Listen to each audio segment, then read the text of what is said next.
Hello बच्चों। आज ये मैथ्स की दूसरी क्लास है कक्षा 10 के लिए, क्लास 10। और चैप्टर है रियल नंबर्स। एक्सरसाइज 1.1 हम पहली क्लास में कंप्लीट कर चुके हैं।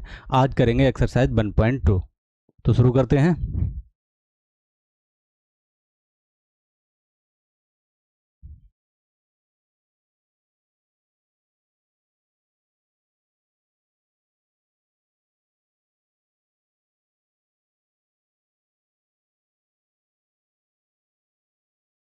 ये एनसीईआरटी है। एनसीईआरटी का पेज दिखा देता हूँ पहले। ये एक्सरसाइज है 1.2। इसमें 3 क्वेश्चन है, थर्ड वाले में 3 है, तो टोटल मिला के 6 क्वेश्चन हो गए। और फर्स्ट क्वेश्चन है prove that root 5 is irrational. इसी टाइप के सारे क्वेश्चन हैं और इसकी शुरुआत करते हैं। मैंने स्लाइड्स पे अलग अलग क्वेश्चन लगा रखे हैं, तो वहां से शुरू करते हैं।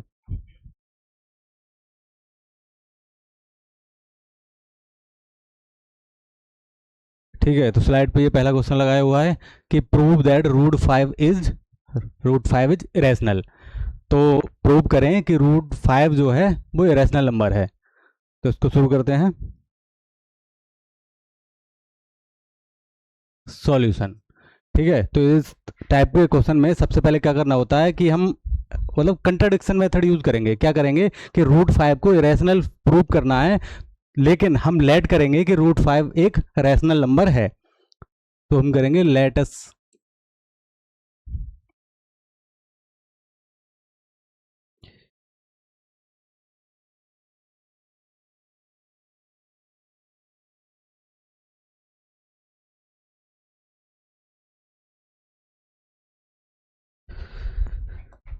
ठीक है, तो हम करेंगे latus assume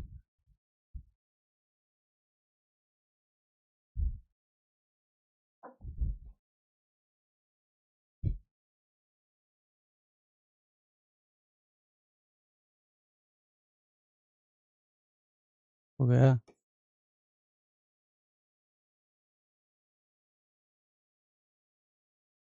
latus assume root 5 is rational. तो हमने एज्यूम कर लिया कि रूट 5 एक रैशनल नंबर है। ठीक है, तो रैशनल की कंडीशन क्या होती है? रैशनल की कंडीशन होती है कि वो पी अपॉन क्यू की फॉर्म में होना चाहिए। तो जब रूट 5 रैशनल लेट किया है तो ये होगा कि रूट 5 किस कंडीशन में होना चाहिए? ये होना चाहिए ए अपॉन बी की फॉर्म में। ए अपॉन बी या पी अपॉन क्यू, कुछ भी हो सकता है। ए और वी क्या है?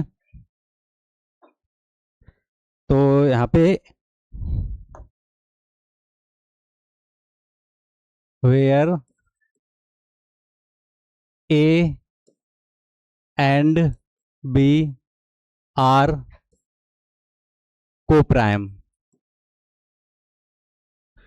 को प्राइम का मतलब होता है जिनका एस सी एफ एक।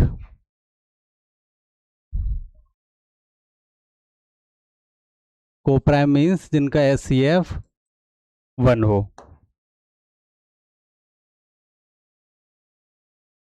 ये समझने के लिए लिख दिया है मैंने। तो हमने क्या किया, जब रूट 5 एक रैशनल नंबर लेट कर लिया है तो उसको कंपेयर कर दिया ए अपॉन बी से। अब इसको सॉल्व करते हैं। क्या हो जाएगा ये कि squaring both side, squaring both side, root 5 का square equal to a upon b का स्क्वायर। इधर हो जाएगा रूट 5 का स्क्वायर मतलब 5। कैसे? रूट 5 इंटू रूट 5, ये होता है 5।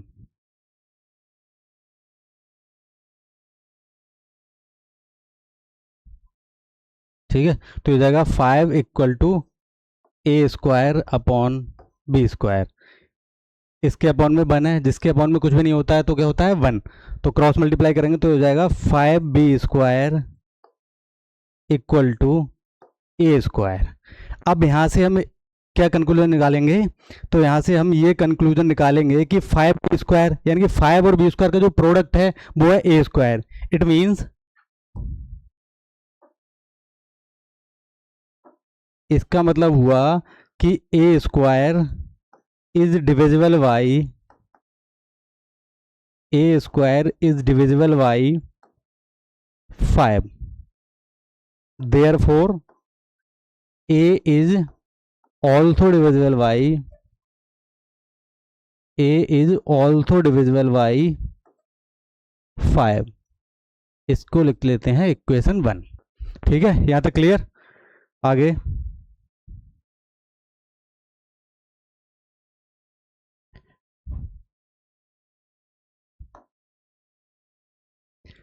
अब लेट करते हैं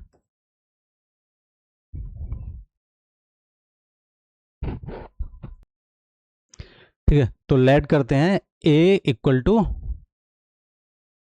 या 5 sorry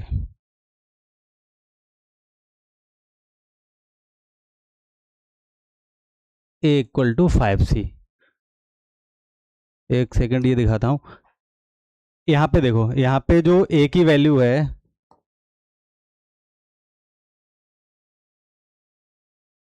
A square equal to 5b square, इसको अगले पेज पे भी नोट कर लेते हैं। A square equal to 5b square. ठीक है, तो इसका क्या करेंगे,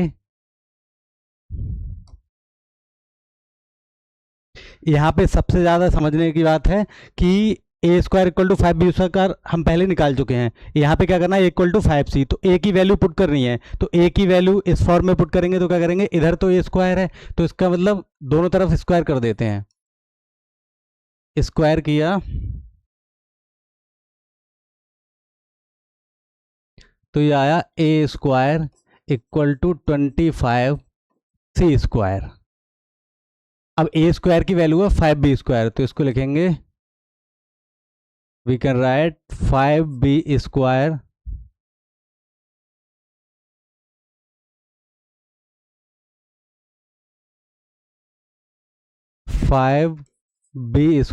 इक्वल टू 25c स्क्वायर।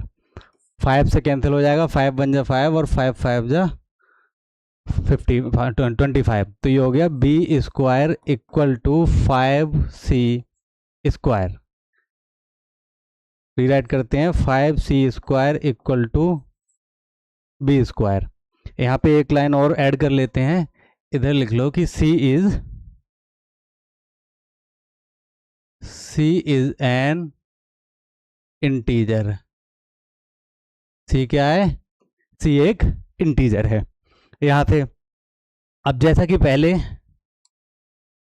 यहाँ पे हमारे पास मिला था कि 5b square equal to a square, इसका मतलब 5 और b स्क्वायर का जो प्रोडक्ट है वो ए स्क्वायर है। तो a square is divisible by था 5 से। जब यहाँ पे ए स्क्वायर डिवाइड हो जाएगा 5 से, तो इधर बी स्क्वायर भी डिवाइड हो जाएगा 5 से, सेम कंडीशन। तो b square is divisible by 5, therefore b is also divisible by 5। ठीक, अब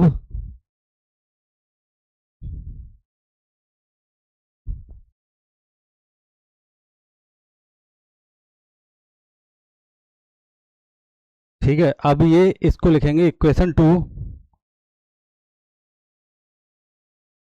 अब केवल चेक करना है कि वी स्क्वायर के फैक्टर है इधर 5c स्क्वायर और इधर है वी क्या हुआ, एक सेकेंड,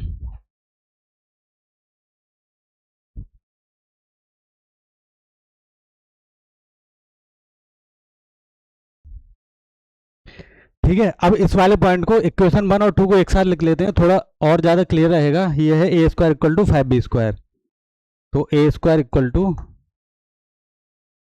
यानी कि ए स्क्वायर 5b स्क्वायर, ये थी इक्वेशन 2। केवल हमें यहाँ से ये देखना है कि ये ए स्क्वायर के फैक्टर है 5b स्क्वायर, इधर बी स्क्वायर के फैक्टर है 5c स्क्वायर। दोनों में कॉमन क्या है, दोनों में कॉमन है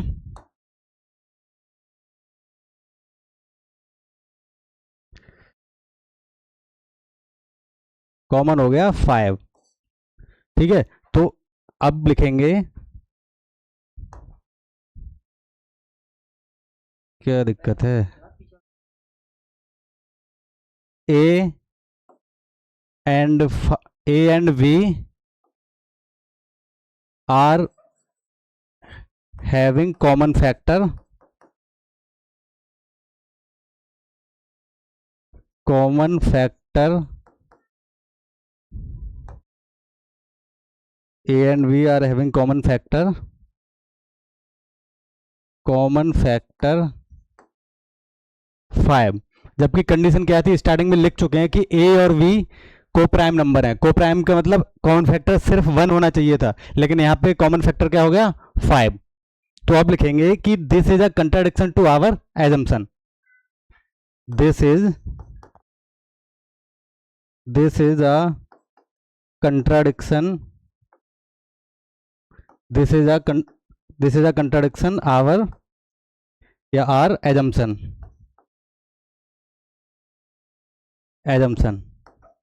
therefore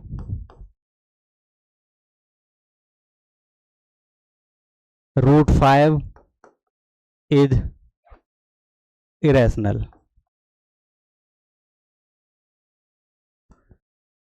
प्रूव हो गया। ठीक है, ये क्वेश्चन कंप्लीट हुआ। ठीक है, अब अगले क्वेश्चन की तरफ बढ़ते हैं।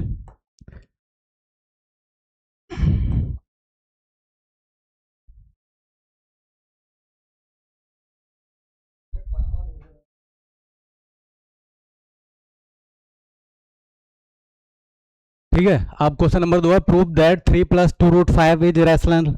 शुरुआत सेम रहेगी, उसी के जैसे पिछले क्वेश्चन के जैसे करेंगे। तो इसमें भी एज्यूम कर लेते हैं,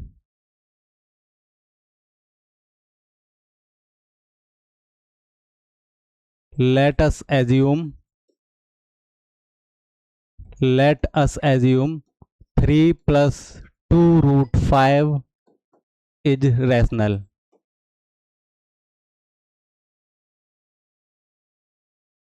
ठीक है, let us assume 3 + 2 root 5 is rational.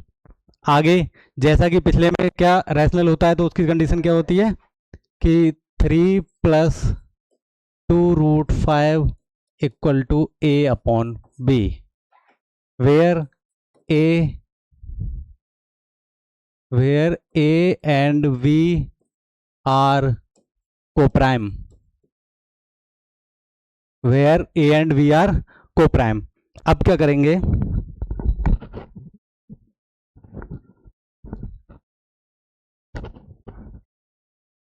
इसमें रूट 5 के अलावा भी और नंबर साथ में दे रखे हैं, तो हमको सिर्फ करना ये है कि रूट 5 को इधर बचाना है, बाकी सबको उधर कर देना है। तो सबसे पहले 3 प्लस में है, उधर जाएगा माइनस हो जाएगा, तो हो जाएगा ये 2 root 5 equal to a upon b -3। ठीक है, जैसा कि हम जानते हैं कि किसी भी नंबर के अपॉन में 1 होता है। यहाँ पे क्रॉस मल्टीप्लाई या एलसीएम वाला लगाएंगे, तो क्या हो जाएगा, ये हो जाएगा इन दोनों का b इंटू 1, ये आएगा v,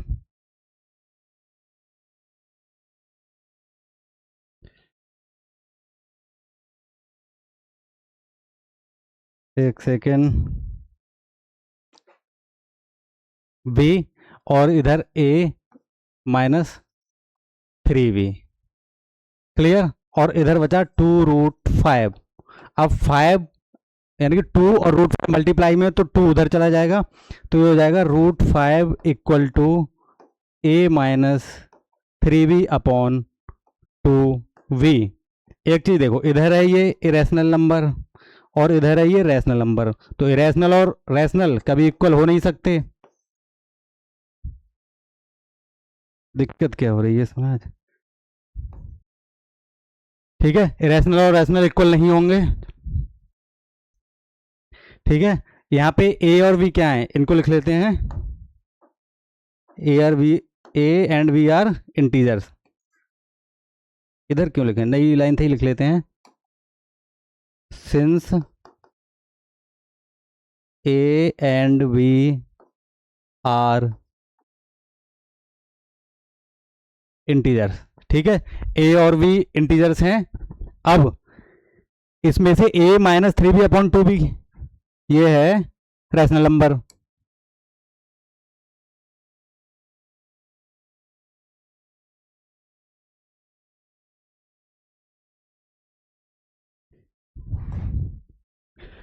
तो a minus 3b upon 2b is rational number.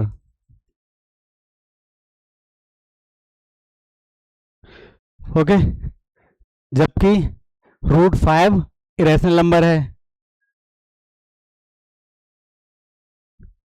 ठीक है, तो लिखो वी नो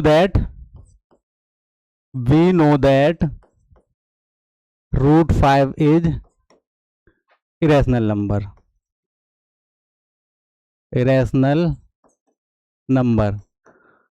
अब क्या हुआ, वही कंट्राडिक्शन, फिर से कंट्राडिक्शन हो गया, तो लिखेंगे this is a contradiction to our assumption. तो this is a contradiction, this is a contradiction to our assumption, to our assumption. Therefore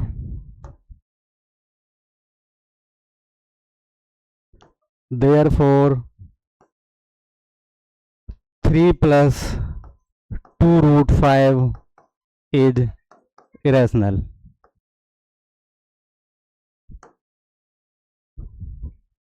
हो गया प्रूव। अब next question, third question. Third question के 3 पार्ट हैं।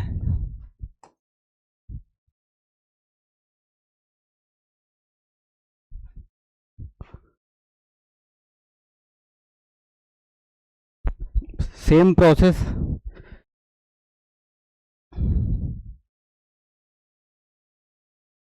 फर्स्ट क्वेश्चन का solution, let us assume 1/√2 is rational. 1/√2 is rational. फिर 1/√2 equal to a upon b, where a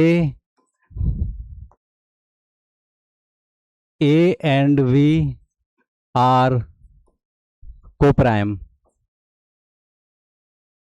a and v are co-prime.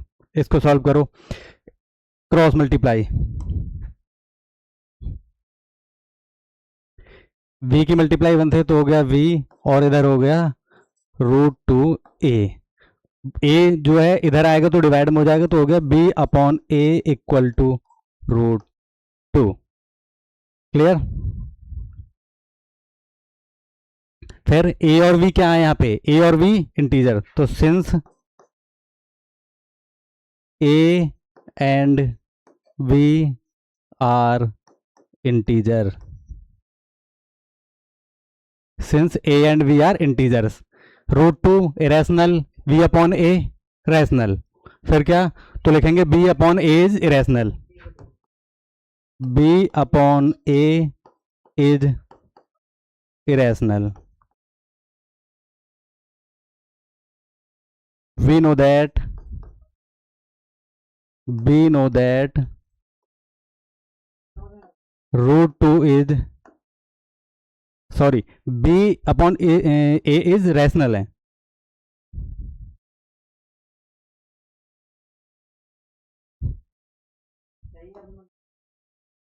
Rational, ठीक है, और we know that √2 is irrational.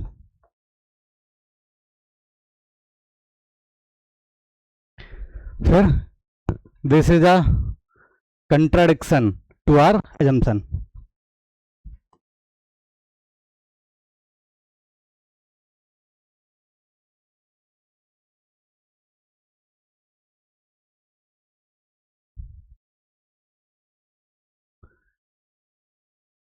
This is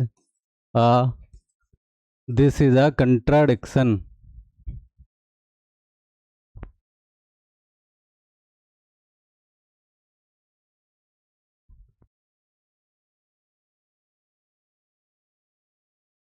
this is a contradiction to our assumption.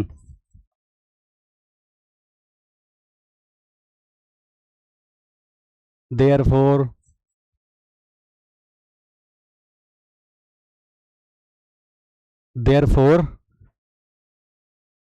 1 upon root 2 is irrational. Complete.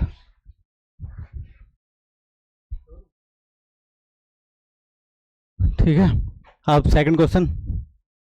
तो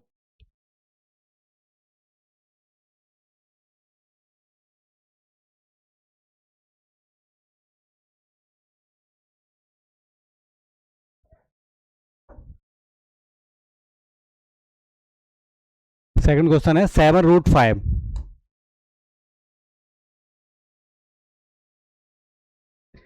Let us assume 7√5 is rational number. 7√5 equal to a upon b.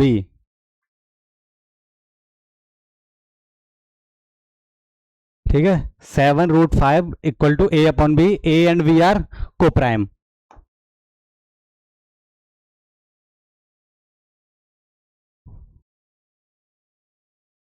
क्या हुआ है? ठीक है, तो ये 7 है, मल्टीप्लाई में इधर जाएगा डिवाइड में, तो √5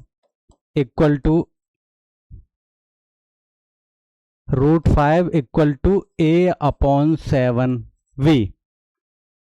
since a and we are integers, a और वी इंटीजर्स हैं यहाँ पे. ठीक है, तो b अपॉन ए नहीं लिखना है, यहाँ पे चेंज कर देना है कि यहाँ हो जाएगा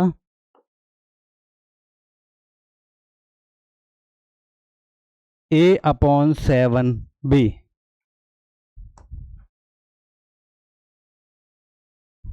ठीक है, a upon 7v is rational.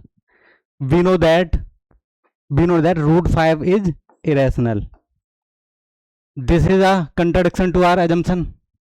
उसके बाद therefore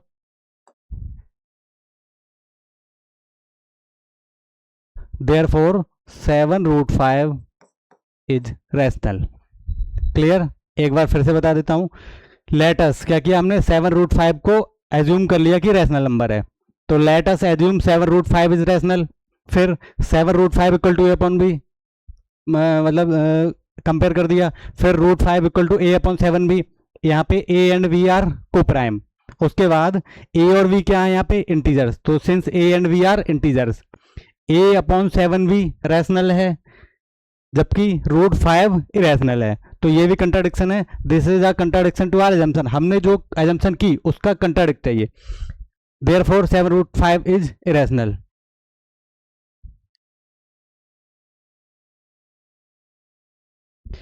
last question.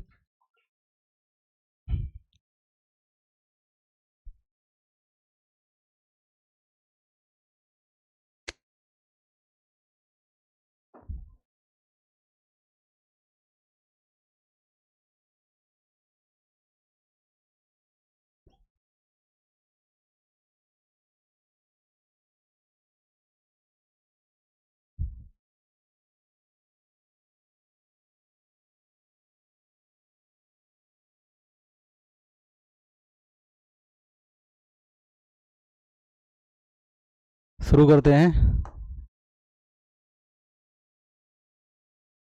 Third question solution. Let us assume 6 plus √2 is rational. 6 plus √2 is rational. फिर 6 plus √2 equal to a upon b. a and v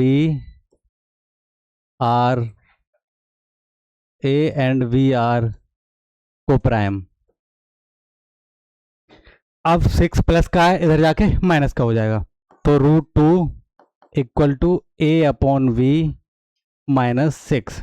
इसको सॉल्व करेंगे तो √2 इक्वल टू 6 के upon में 1 है, तो हो जाएगा v एलसीएम आ गया, इधर a बन जा a और माइनस 6v. ठीक है, तो फिर से ये रैशनल इक्वल टू इरेशनल है, जबकि नहीं होता है ऐसा, irrational not equal to rational होगा तो हो जाएगा, फिर वही लाइन लिखेंगे कि since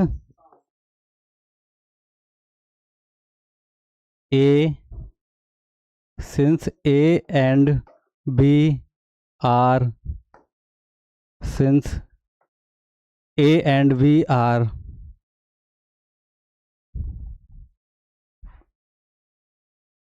integer, since A and B are integers, ठीक है, तो we know that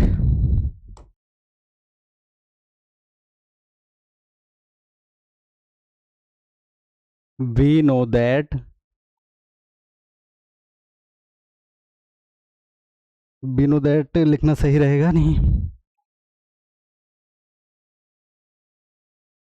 we know that से पहले एक लाइन और ऐड कर लेते हैं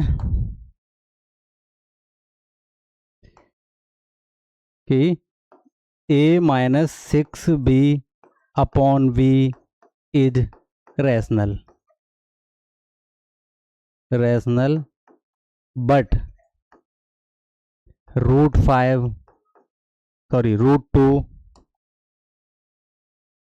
root 2 is irrational. This is a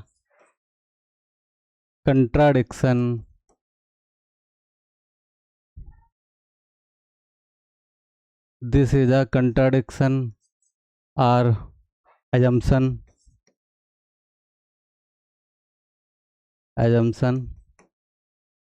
therefore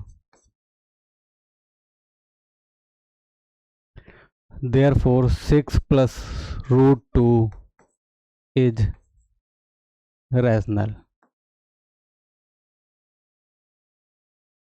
exercise complete, और इस एक्सरसाइज के ये जो क्वेश्चन है पहले देख लो, यहाँ बहुत इंपॉर्टेंट है, यहाँ से ये क्वेश्चन बोर्ड एग्जाम में ज़रूर आता है। तो आज की क्लास यहीं पे कंप्लीट, और अगली क्लास में अगली एक्सरसाइज करेंगे।